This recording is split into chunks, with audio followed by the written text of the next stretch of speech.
नमस्कार, आप सभी का स्वागत डीडी न्यूज पर। आपके साथ मैं हूं मुकुल शर्मा। इस वक्त की तमाम बड़ी खबरों से आपको रूबरू कराएंगे, लेकिन सबसे पहले नजर डालते हैं हेडलाइंस पर। जीपीएससी परीक्षा विवाद पर सुप्रीम कोर्ट सख्त। परीक्षा में अनियमितताओं की सीबीआई जांच संबंधी याचिका पर केंद्र और झारखंड सरकार के साथ अन्य को नोटिस। वहीं भर्ती प्रक्रिया में पारदर्शिता तथा सुधार की मांग को लेकर भर्ती सुधार यात्रा की शुरुआत। रविदास जयंती समारोह में विपक्ष की बांटने वाली सोच पर भाजपा अध्यक्ष नितिन नवीन का वार। कहा, वंदे मातरम का अपमान करने वालों की सोच बदलेगी जनता। सामाजिक समरसता पर दिया जोर।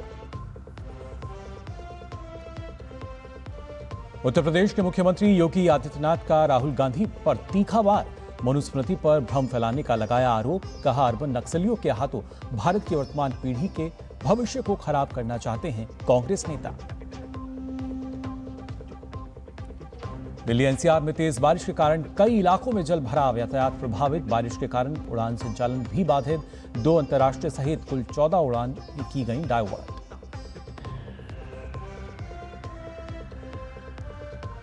कोलंबो टेस्ट की पहली पारी में भारत बड़े स्कोर की ओर। ध्रुव जुरेल शतक की ओर। ऋषभ पंत ने भी जड़ा अर्धशतक। और आइए अब खबरें देखते हैं विस्तार से। आपको बता दें, झारखंड सिविल सेवा प्रारंभिक परीक्षा 2025 में कथित गड़बड़ियों को लेकर सुप्रीम कोर्ट ने केंद्र और झारखंड सरकार समेत कई पक्षों को नोटिस जारी किया है। सामाजिक कार्यकर्ता हरिशरण देवगन की याचिका पर सुनवाई करते हुए शीर्ष अदालत ने जीपीएससी, झारखंड एसएससी, सीबीआई और डीजीपी सीआईडी से जवाब मांगा है। याचिका में 19 अप्रैल को आयोजित जीपीएससी प्रारंभिक परीक्षा को रद्द करने और दोबारा परीक्षा कराने की मांग की गई है। याचिकाकर्ता ने परीक्षा में हुई कथित अनियमितताओं की स्वतंत्र और निष्पक्ष सीबीआई जांच की मांग की है। याचिका में जांच के लिए सुप्रीम कोर्ट के रिटायर्ड जज या झारखंड से बाहर के किसी हाईकोर्ट के सेवानिवृत्त जज की अध्यक्षता में स्वतंत्र कमेटी गठित करने की मांग भी की गई है। साथ ही ओएमआर शीट की स्कैनिंग, कोडिंग, जांच और रिजल्ट तैयार करने की पूरी प्रक्रिया का स्वतंत्र ऑडिट कराने और परीक्षा से जुड़े सभी रिकॉर्ड सुरक्षित रखने की मांग की गई है। सुप्रीम कोर्ट ने सभी संबंधित पक्षों से जवाब मांगा है। यहाँ में अपनी याचिका में एक ही बात बहुत स्ट्रांगली रखी है ऑनरेबल कोर्ट के आगे कि जो भी जेपीएससी और जो सीजीएल के जो पेपर्स हैं, वो हमेशा से सदियों से पेपर बिकता आया है। और खास करके झारखंड एक ट्राइबल एरिया है, तो ट्राइबल एरिया के जो बच्चे हैं वो एग्रीकल्चरल फार्मिंग बैकग्राउंड से आते हैं। बड़ी मुश्किल से बहुत सारा पैसा देते हैं, कोचिंग क्लासेस को लाखों रुपए देते हैं, और फाइनली मालूम पड़ता है कि पेपर बिक गया। तो जो पेपर बिक गया और इतने सारे पैसे जो उन्होंने कोचिंग क्लासेस में दिए हैं, कोई सुसाइड कर रहा है, किसी के माँ बाप सुसाइड कर रहे हैं, किसी का बच्चा सुसाइड कर रहा है। तो जो झारखंड का जो ट्राइबल समाज है वो बहुत कमजोर वर्ग का है। ऊपर से जो हेमंत सोरेन जो सरकार है, उस सरकार को लेके जितने भी भ्रष्टाचार के एक जो लंबी चौड़ी लिस्ट है, उसको लेके किसी ना किसी को तो आवाज उठानी थी। तो मुझे लगा कि ये सही जगह है, सही बच्चों का सही जवाब का सही उनका साथ देने का सही समय है। तो इसलिए ये याचिका दायर करी। जो झारखंड में सरकारी भर्तियों में धांधली और पेपर लीक के खिलाफ छात्रों के गुस्से ने अब राज्यव्यापी आंदोलन का रूप ले लिया है। छात्र नेता देवेंद्र महतो के नेतृत्व में भर्ती सुधार यात्रा का आगाज रामगढ़ जिले के गोला प्रखंड स्थित नेमेरा गांव से हो गया है, जिसे दिशोम गुरु शिबू सोरेन की जन्मस्थली और पैतृक गांव के रूप में जाना जाता है। छात्र नेता देवेंद्र नाथ महतो ने के ऐलान के मुताबिक आज से झारखंड के सभी 24 जिलों में 24 संकल्प के साथ जीपीएससी और जेएसएससी की परीक्षा में गड़बड़ियों को लेकर भर्ती व्यवस्था सुधार यात्रा निकाली जा रही है। इस यात्रा का उद्देश्य केवल किसी एक परीक्षा को रद्द कराना नहीं, बल्कि झारखंड की पूरी भर्ती व्यवस्था में सुधार, पारदर्शिता और जवाबदेही की मांग को लेकर छात्रों और आम लोगों के बीच जागरूकता पैदा करना है। तो 24 जिलों में भर्ती सुधार यात्रा की शुरुआत की गई। दिशोम गुरु शिबू सोरेन जी के पैतृक गांव और उनके प्रतिमा पर आशीर्वाद प्राप्त करके साथ ही साथ देश के और हमारे झारखंड प्रदेश के तमाम आंदोलनकारियों का, तमाम शहीदों का आशीर्वाद प्राप्त करते हुए हम लोग जो आज भर्ती व्यवस्था सुधार यात्रा 24 जिलों से निकल रहे हैं और 24 जिला 24 संकल्प एक आवाज भर्ती व्यवस्था में सुधार के संकल्प के साथ निकल रहे हैं। आज से जो यह यात्रा का शुभारंभ हो रहा है, महज एक यात्रा नहीं बल्कि एक संकल्प है। और आइए आपको सुनाते हैं इस पूरे मामले पर बीजेपी और जेएमएम के नेताओं का क्या कुछ कहना है।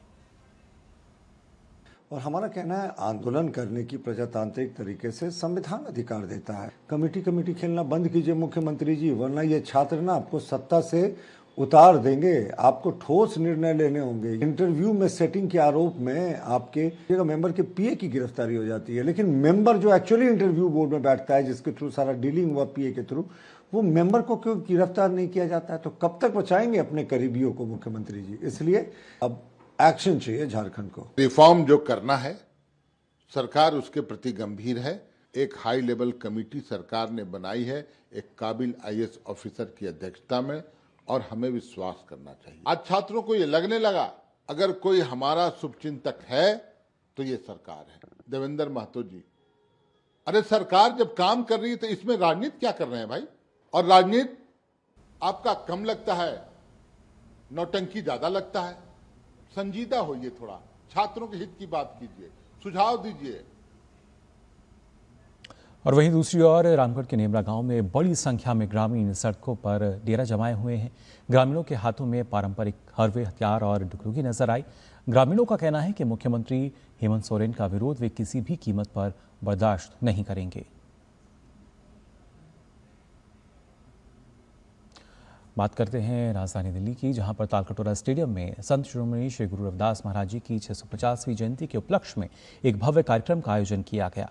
समरसता संकल्प अभियान के अंतर्गत आयोजित पावन माटी कलश वंदन एवं वितरण कार्यक्रम को संबोधित करते हुए भारतीय जनता पार्टी के राष्ट्रीय अध्यक्ष नितिन नवीन ने विपक्ष पर तीखा हमला बोला। उन्होंने बिना नाम लिए कांग्रेस पर निशाना साधते हुए कहा कि जिस वंदे मातरम ने देश की आज़ादी की नींव रखी और जो वीरों का गान बना, आज भी कुछ लोग उसका अपमान कर रहे हैं। जिस वंदे मातरम ने इस देश के आज़ादी की नींव रखी, हमारे बलिदानियों के लिए वीर गान बने, उस वंदे मातरम को भी अपमानित करने का काम इस देश के लोग अभी भी कुछ लोग कर रहे हैं। लेकिन मैं कहता हूं उन लोगों को कि ये देश की मिट्टी में इतनी ताकत है कि जब लोधी और जैसे लोग, सिकंदर जैसे लोगों के मन का परिवर्तन हो सकता है, तो आने वाले समय में इस देश की मिट्टी की ताकत इतनी है, जिन्होंने वंदे मातरम का अपमान किया है, उनके मन मस्तिष्क का भी बदलाव भारत की जनता करके देगी।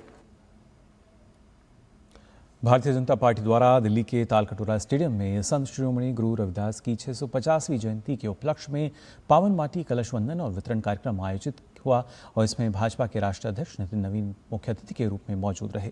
इस कार्यक्रम के दौरान संत शिरोमणि रविदास जी महाराज के प्रेरणादायक मन चंगा तो कटौती में गंगा और प्रभु जी तुम चंदन हम पानी जैसे अनेक विचारों को आध्यात्मिक गुरु अजय भाई जी ने अपने वाणी से एक अलग समा बांधा। अजय भाई जी से इस मौके पर बातचीत की हमारे संवाददाता गिरीश निशाना ने।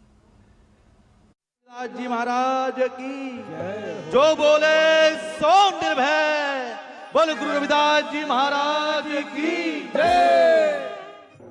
अजय भाई जी ने तालकटोरा स्टेडियम में संत रविदास जी की वाणी से एक अलग ही समा बांधा। आज क्या कहेंगे रविदास जी?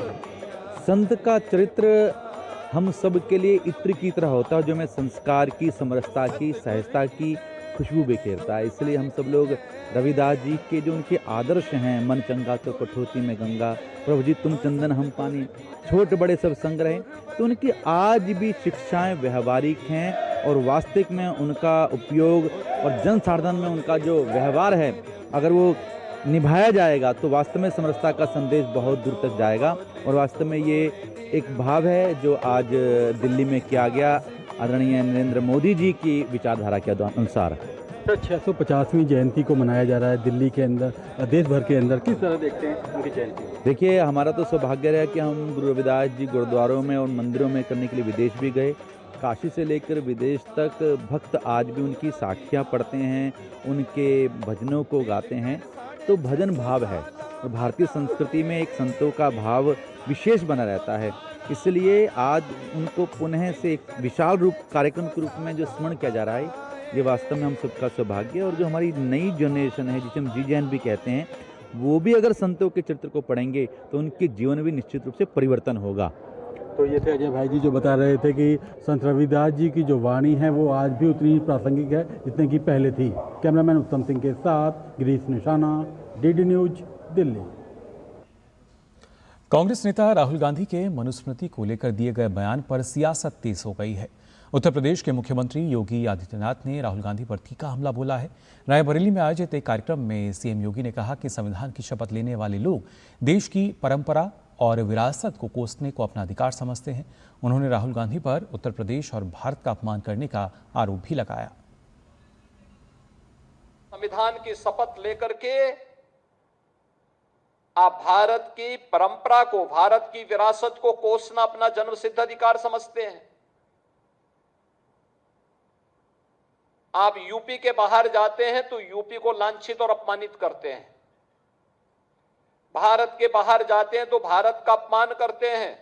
आप मनु पर या राम पर या भारत की विरासत पर टिप्पणी करते हैं।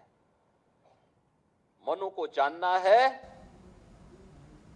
तो आप अथर्ववेद पढ़िए, आपको सारी जानकारियां मिल जाएंगी।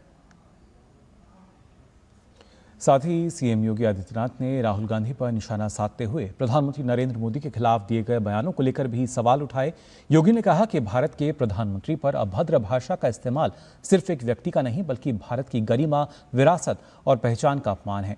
उन्होंने कहा कि जिम्मेदार पदों पर बैठे लोगों को ऐसी गैर जिम्मेदारान टिप्पणियों से बचना चाहिए।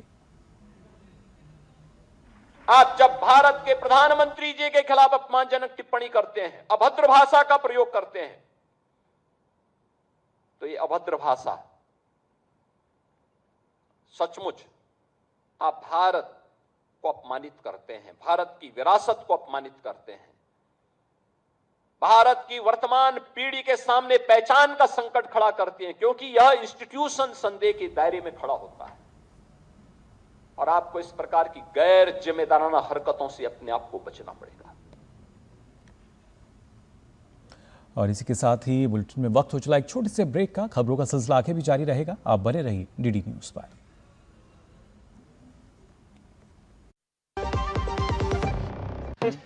अरे यार, EMI, किराया, दवाई कैसे मैनेज करूं? एक जुगाड़ है, अच्छा पैसा मिलेगा। क्या? अपना बैंक डिटेल्स दो, कुछ लोग पैसे भेजेंगे, फिर उनके बताए अकाउंट में ट्रांसफर कर दो, कमीशन तेरा। इतना इजी? अरे काहे का इजी, ये मनी म्यूल है, इलीगल पैसा घुमाते हैं दूसरे के अकाउंट से। ये अपराध है। अपराध? जेल के बर्तन धोने पड़ जाएंगे। ना भाई ना, जेल नहीं जाना है। RBI कहता है जानकार बनिए, सतर्क रहिए। मेरी पसंद, मेरी पसंद, मेरी पसंद, मेरी पसंद, हमारी पसंद, हम सबकी पसंद। मजबूत देश का मजबूत सरिया हो गया स्टील। ब्रेक के बाद आप सभी का एक बार फिर स्वागत। डीडी न्यूज पर आइए खबरों में आगे बढ़ते हैं। नई दिल्ली के इंडिया हैबिटेट सेंटर में खाद्य प्रसंस्करण उद्योग का 2 दिवसीय प्रधानमंत्री सूक्ष्म खाद्य प्रसंस्करण उद्यम औपचारिकीकरण सम्मेलन का आयोजन किया गया। सम्मेलन का उद्घाटन केंद्रीय खाद्य प्रसंस्करण उद्योग मंत्री चिराग पासवान ने किया। मौके पर मंत्रालय के सचिव अविनाश जोशी और संयुक्त सचिव देवेश देवल मौजूद रहे। 2 दिवसीय कॉन्क्लेव में सभी राज्यों और केंद्र शासित प्रदेशों के 400 से अधिक उद्यमी, विशेषज्ञ और हितधारकों ने हिस्सा लिया। सम्मेलन में केंद्रीय मंत्री ने फूड प्रोसेसिंग में इनोवेशन और तकनीक पर जोर दिया। साथ ही भारतीय उद्यमियों को दुनिया के देशों के हर घर तक पहुंचाने के लिए लक्ष्य भी रखा। केंद्रीय मंत्री ने कहा कि PMPFI योजना से अब तक 2 लाख से अधिक सूक्ष्म उद्यमियों को जोड़ा जा चुका है, जिसमें 44% महिलाएं हैं और लगभग 81% उद्यमी नव उद्यमी हैं। योजना से अब तक करीब 11 से 12 लाख नौकरियों का सृजन हुआ है। केंद्रीय मंत्री ने जोर देकर कहा कि अब देश का युवा नौकरी खोजने वाला नहीं बल्कि नौकरी देने वाला बन गया है। मेरे प्रधानमंत्री की सोच है, उनका सपना है कि इवेंचुअली भारत अपने आप को एक ग्लोबल फूड बास्केट के तौर पर दुनिया के सामने प्रस्तुत करे, और ये संभव है। ये हमारे में सामर्थ्य है, हमारे पास उत्पादन इतना है कि हम अपनी खाद्य ज़रूरतों को पूरा करते हुए देश दुनिया की खाद्य ज़रूरतों पर हम लोग नज़र रख सकते हैं। पर उसके लिए ज़रूरत है प्रसंस्करण को बढ़ावा देने की। विदाउट प्रोसेसिंग हम लोग ग्लोबल मार्केट्स को रीच ही नहीं कर सकते हैं। और ऐसे में जितना ये सेक्टर बढ़ेगा उतना हमारा एक्सपोर्ट बढ़ेगा। कर्नाटक में वाल्मीकि कॉरपोरेशन घोटाले को लेकर सियासी घमासान तेज हो गया है। बीजेपी और जेडीएस के मंत्री बी नागेंद्र के इस्तीफे की मांग को लेकर सोमवार को बेंगलुरु के फ्रीडम पार्क में विधानसभा तक मार्च किया गया। प्रदर्शनकारियों ने विधानसभा परिसर में प्रवेश की कोशिश की, जिसके दौरान पुलिस और कार्यकर्ताओं के बीच बैरिकेड्स पर धक्का मुक्की हुई। पुलिस ने बीजेपी नेता और कार्यकर्ताओं को हिरासत में लिया, जिन्हें बाद में छोड़ दिया गया। प्रदर्शन का नेतृत्व बीजेपी प्रदेश अध्यक्ष BY विजयेंद्र और विधानसभा में विपक्ष के नेता आर अशोक ने किया। आर अशोक ने आरोप लगाया कि कॉरपोरेशन के 187 करोड़ रुपए कर्नाटक और तेलंगाना में कांग्रेस के चुनावी प्रचार के लिए डाइवर्ट किए गए। वहीं विधान परिषद में विपक्ष के नेता चलवाड़ी नारायण स्वामी ने भी आपको बता दें बी नागेंद्र के इस्तीफे की मांग की है।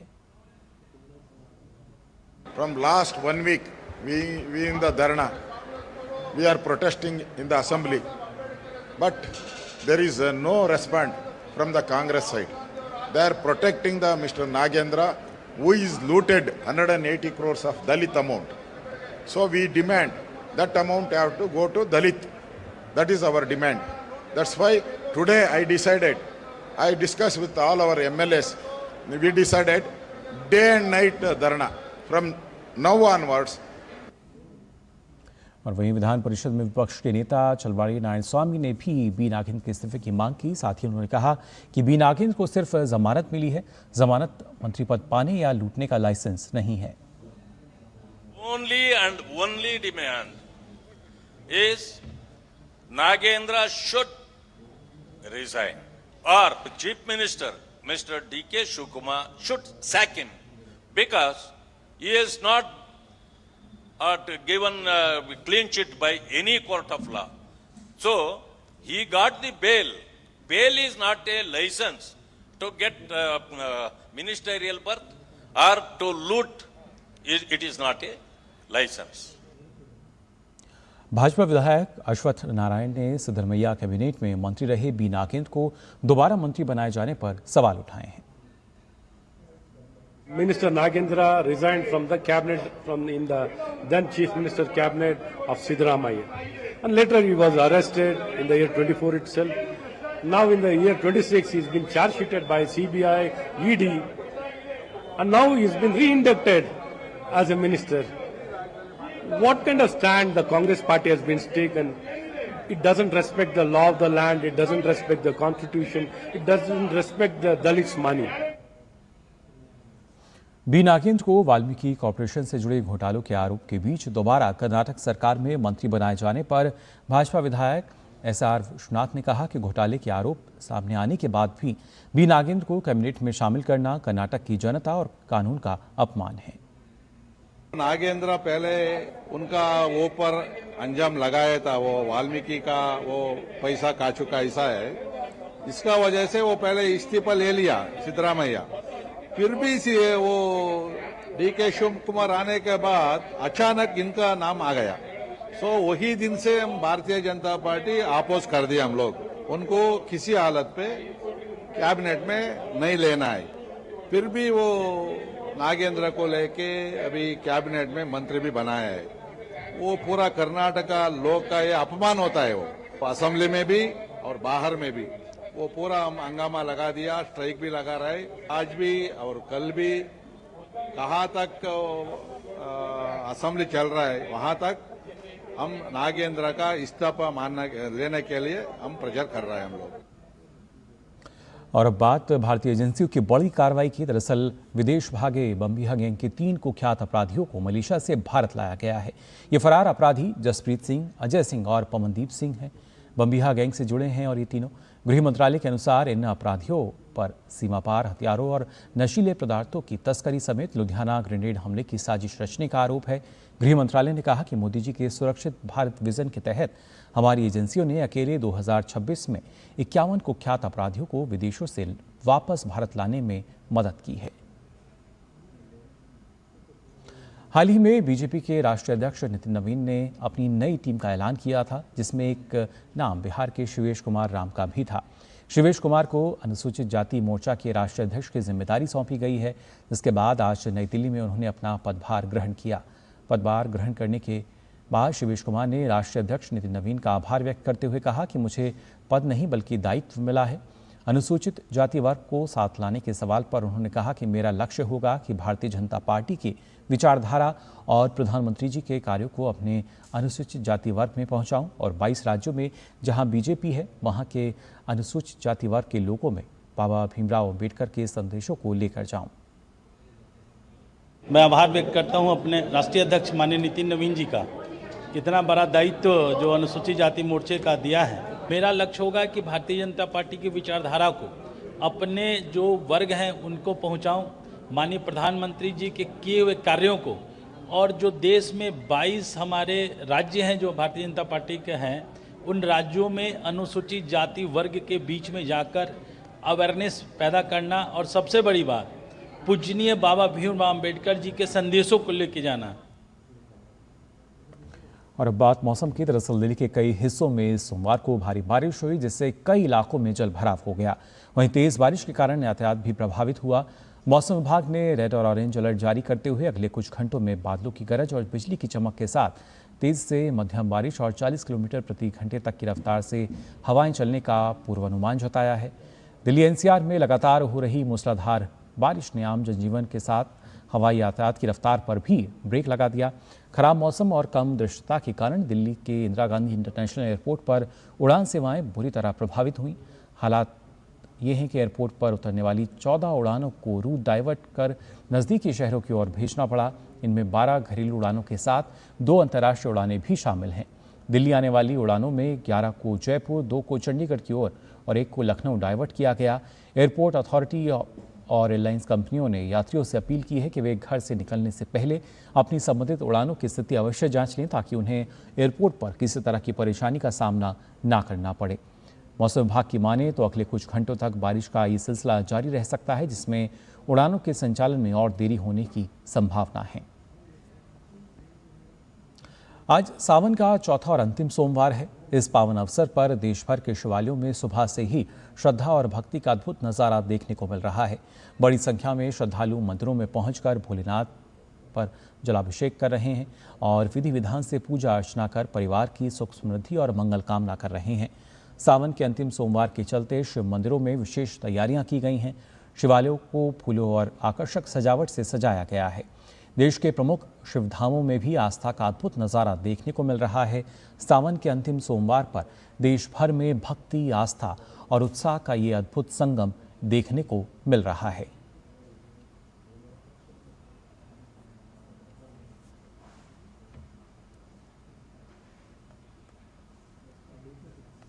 और खबर चीनी को लेकर, जी हां, देश में चीनी की कीमतों में तेज बढ़ोतरी के बीच केंद्र सरकार ने कीमतों पर नियंत्रण और घरेलू उपलब्धता बढ़ाने के लिए कई कदम उठाए हैं। चीनी की कीमत 20 जुलाई को 48 रुपये 18 पैसे प्रति किलो के आसपास थी, जो 20 अगस्त तक बढ़कर 55 रुपये 70 पैसे प्रति किलो हो गई। सरकार के अनुसार तेजी की वजह एथेनॉल के लिए चीनी का डायवर्जन नहीं, बल्कि उत्पादन में कमी, त्योहारी मांग, मौसम से फसल को नुकसान, वैश्विक आपूर्ति की कमी और जमाखोरी है। चीनी उत्पादन का अनुमान 343 लाख मीट्रिक टन से घटकर करीब 306 लाख मीट्रिक टन रह गया है। वहीं एथेनॉल के लिए डायवर्जन 2022-23 के 12% से घटकर 2025-26 में करीब 9% रह गया है। कीमतों पर नियंत्रण के लिए सरकार ने 30 नवंबर तक कारोबारियों पर 40 टन की स्टॉक सीमा लगाई है। बल्क उपभोक्ताओं के लिए 15 दिन की खपत की सीमा तय की गई है और स्टॉक का भौतिक सत्यापन शुरू किया गया है। घरेलू उपलब्धता बढ़ाने के लिए 10 लाख मीट्रिक टन कच्ची चीनी के शुल्क मुक्त आयात की अनुमति दी गई है। सरकार ने 15 अक्टूबर से पेराई शुरू करने की सलाह दी है, जिससे अक्टूबर में उत्पादन 10 लाख मीट्रिक टन से अधिक रहने की उम्मीद है। सरकार का कहना है कि अक्टूबर तक घरेलू ज़रूरत पूरी करने के लिए पर्याप्त चीनी स्टॉक उपलब्ध है। और देश भर में आम जनता की जेब पर डाका डालने वाले मुनाफाखोरों और जमाखोरों के खिलाफ अब सरकार पूरी तरह से यहाँ पर शिकंजा कसती हुई नजर आ रही है। चीनी की बढ़ती कीमतों और बाजार में इसके कृत्रिम अभाव यानी फर्जी किल्लत की आशंका को देखते हुए उत्तर प्रदेश सरकार पूरी तरह एक्शन मोड में आ गई है। बरेली की प्रसिद्ध शामगंज मंडी में प्रशासन की टीम ने अचानक छापेमारी कर व्यापारियों और स्टॉक की जांच की। जिलाधिकारी अवनीश सिंह के निर्देश पर जिला पूर्ति अधिकारी मनीष कुमार और प्रशासनिक अधिकारियों की टीम ने मंडी के गोदामों का निरीक्षण किया। छापेमारी के दौरान केवल चीनी का स्टॉक के साथ व्यापारियों के स्टॉक रजिस्टर और भंडारण क्षमता का बारीक निरीक्षण हुआ। सरकार ने साफ किया है कि उपभोक्ताओं का शोषण किसी भी कीमत पर बर्दाश्त नहीं किया जाएगा। जिलाधिकारी ने सख्त आदेश जारी करते हुए चीनी के भंडारण की सीमा तय कर दी है। अब कोई भी व्यापारी 4000 क्विंटल से अधिक चीनी का स्टॉक नहीं रख सकेगा। अगर किसी के पास इससे ज़्यादा स्टॉक मिला या ओवर रेटिंग की शिकायत आई तो उसके खिलाफ सीधे आपराधिक मामला दर्ज कर सख्त कानूनी कार्रवाई की जाएगी।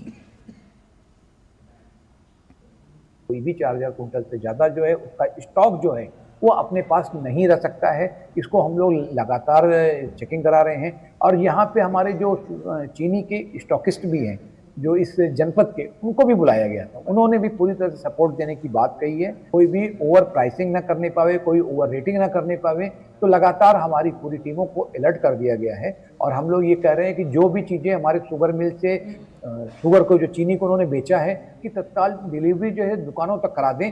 जो आपका जिसने खरीदा वो ले जाके उसका अलग अलग दुकानों पहुंचा देगा। हमारे पूरे मार्केट में पूरी शुगर जब मौजूद रहेगी तो कहीं से किसी प्रकार की कोई दिक्कत होने का सवाल ही नहीं उठता है। चीनी का लेके हमारी पूरी टीम बनी है जिसमें हम थे डिप्टी आरओ साहब, सारे लोगों के साथ लोगों ने मार्केट में वो किया, जांच किया। तो अपने ज़िले में अभी तक तो मार्केट में चीनी की कोई कमी नहीं है। स्टॉक भी सबके पास पूरा है और कोई भी व्यक्ति अपने स्टॉक लिमिट को पूरा नहीं कर रहा, मतलब उससे एक्सेस नहीं रखता है, तो कोई दिक्कत फिलहाल नहीं। अगर कोई भी व्यक्ति 400 मीट्रिक टन या 4000 क्विंटल की स्टॉक की सीमा को अधिक रखेगा तो उस पर कार्रवाई होगी। एसेंशियल कमोडिटी एक्ट 1956 जो उसका 3/7 के अंतर्गत कार्रवाई होगी और साथ ही साथ उसको अपने संपूर्ण स्टॉक की घोषणा करनी होगी। जो भारत सरकार का पोर्टल है उस पर अपने स्टॉक की घोषणा करनी होगी वर्तमान में हमारा कितना स्टॉक है। तो फिलहाल के लिए इस बुलेटिन में बस इतना ही। आगे देखिए सांकेतिक भाषा का हमारा विशेष बुलेटिन। मुझे दीजिए अनुमति। नमस्कार।